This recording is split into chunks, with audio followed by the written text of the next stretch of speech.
Hi, my name is Linda Caldwell, and I'm the director of the Laurel and Hardy Museum. And I am here to tell you about our great Oliver Hardy Festival and how we got started in 1989 with our first festival, wondering how we could bring some people into town. The 29th annual Oliver Hardy Festival this year is on October 7th, and we get up to 30,000 people for one day, and yes, I did say 30,000 people. We'll have 275 vendors, real arts and craft vendors from all over the southeastern part of the United States. We have 2 food courts, 2 stages of entertainment all day long, and our food courts have international food also. So we have a look-alike contest. You'll see people dressed as Stan and Ollie up and down the street. We get to help keep Laurel and Hardy, the memory of Laurel and Hardy and their comedy alive around the world. Stan and Ollie made 106 movies together, so we do a theme from every one of their movies. This year will be the Music Box.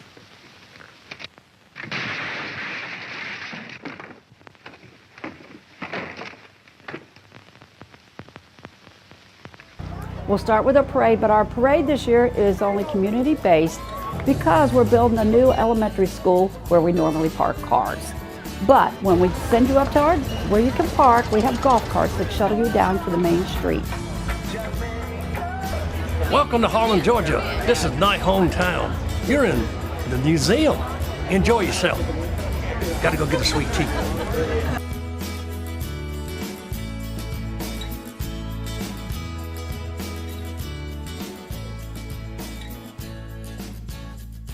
Some of the very interesting things we have here in the museum is the liquor cabinets, because back in those days, Jim Beam and them used to make turkeys and that. This is the only team that anybody knows of that they actually made canisters for them.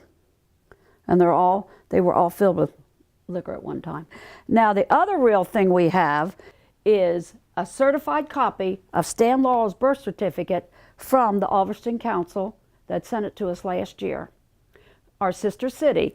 And I was over last year that I had to do a proclamation for the city of Harlem and the proclamation of Ulverston to us, showing the birthplace of Oliver Hardy. So there's some neat things in here. We even made the evening mail about our twinning. It's called twinning over there. Here in the States, we call it Skyping. The cookie jar is very rare because it still has that's hats are all one piece, and usually they get broke. And also, Oliver Hardy was a recipient of the Paul Harris Fellow of the Rotary Club for the Rotary Foundation of Rotary International. Over here we have 2 more very rare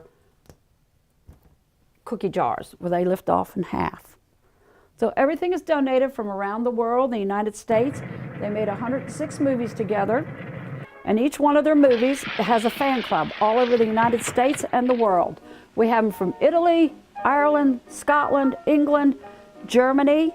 This is some from our sister city museum. Duluth, Minnesota, and Superior.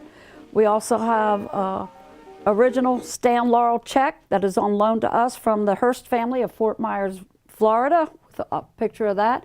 We do have on loan to us from Jamie McKenna, who also plays Ollie at Universal Studios, plus other characters down there. Has been with them. The hat from Bonnie Scotland. And we have original signatures from Stan Laurel and a few other items. Charlie Chaplin and Stan Laurel did vaudeville in the Fred Corona band group, did vaudeville together in England and came over on the same boat. Stan was supposed to be Charlie Chaplin's stand-in, but Stan basically wanted to write and direct. But he got into silent films and he didn't do very well then. So then he started writing and directing. And then Ollie had gotten down to Lubkin Studios in Jacksonville, Florida, and then went on to Hollywood. They didn't meet till 1926 and stayed friends and made movies to 1951. This little train is on this track. It's up in Cambria, and I'll run over to the channel.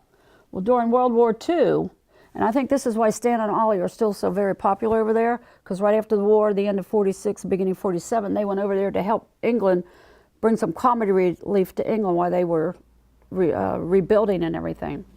Well, this little town at Hythe, that little train, you can actually, they used to put troops, ammunition, food, whatever, and the train would run here, go around the boats would pick them up and run them across the channel and come back and get some more. And if the bombers were coming, this tunnel right here, they would all run the trains into the tunnel, and the people would also live there. They had trees growing on top there, so when the bombers would come from overseas, they would think it was just nothing but trees. I found this out from this lady who lived there, and that's how she met her American husband during World War II. And also during this festival this year, I'm just really thrilled. I have 6 people coming from England. One of them is Marion Cuban Graves. Her father started the first Oliver Laurel and Hardy Museum in Ulverston, England, where Stan was born in 1983. Miriam and 5 other people from Ulverston will be here for our Oliver Hardy Festival. So you will be able to meet her.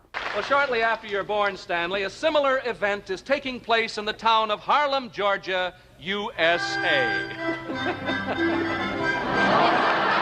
Yes, that face is unmistakable, isn't it? You haven't changed a bit. Oliver Hardy. Thus, on January 18th, 1892, a full 10 pounds of good humor and future laughter are born to Mr. Oh, I've forgotten the date. Yes, I think it was in there somewhere. No, it was 14 pounds. Oh, 14 pounds. Oh, I see, yes. That's what your mother said? Well, at any rate, you were born to Mr. and Mrs. Oliver Hardy of Harlem, Georgia. Now, Mr. Hardy, what is your real first name? Norval.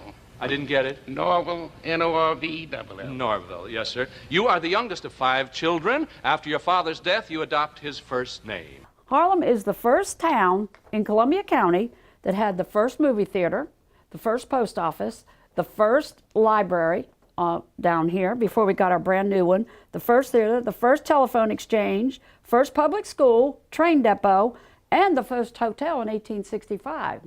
And the reason Harlem had the first hotel is because the businesses downtown would bring their families out here, and that's why we have these big, beautiful homes, bring their families out here to stay for the summer because of the canal and have a malaria. And so they would bring them on out here, and then the men would run the Georgia Railroad back down to Augusta, come out on the weekends and stay with the family.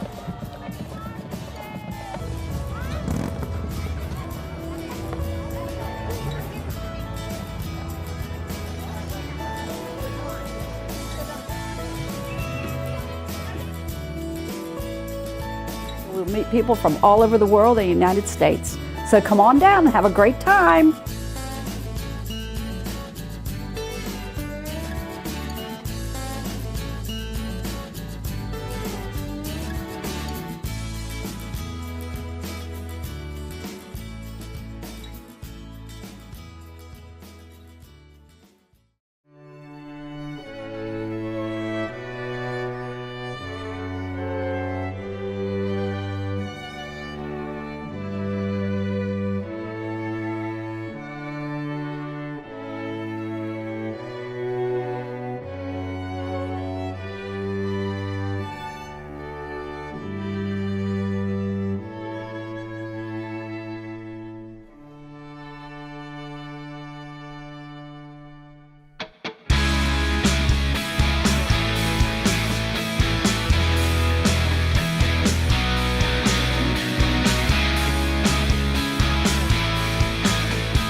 This is the Hammond's Ferry Larder.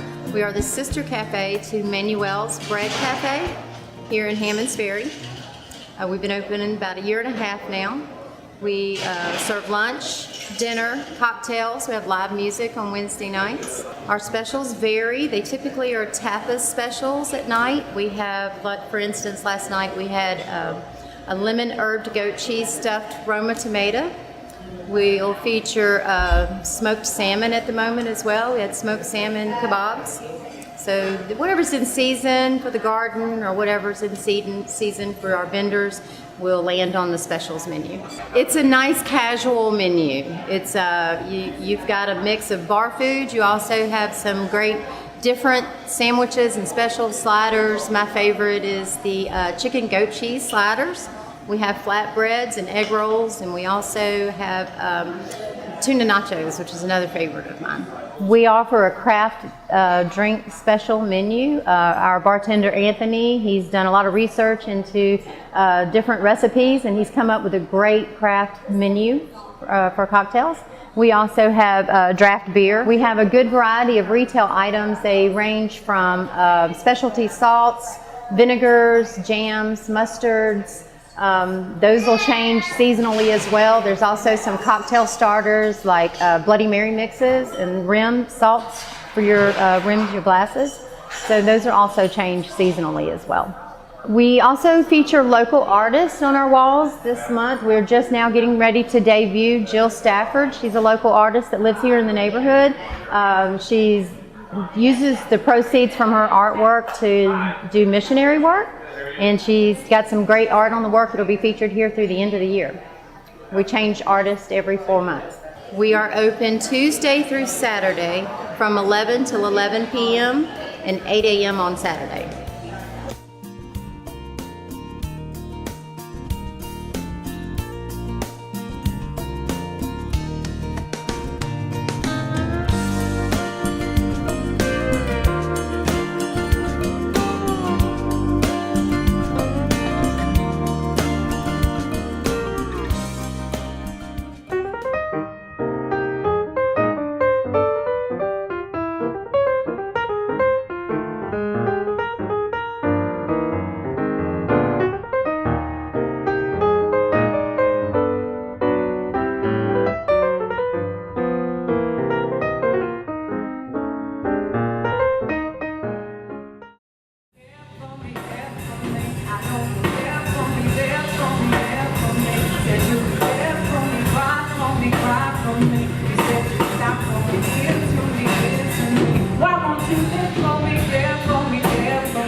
Thank you. Thank you, Sky City. Thank you, Augusta. Thank you, Steve Van Gogh.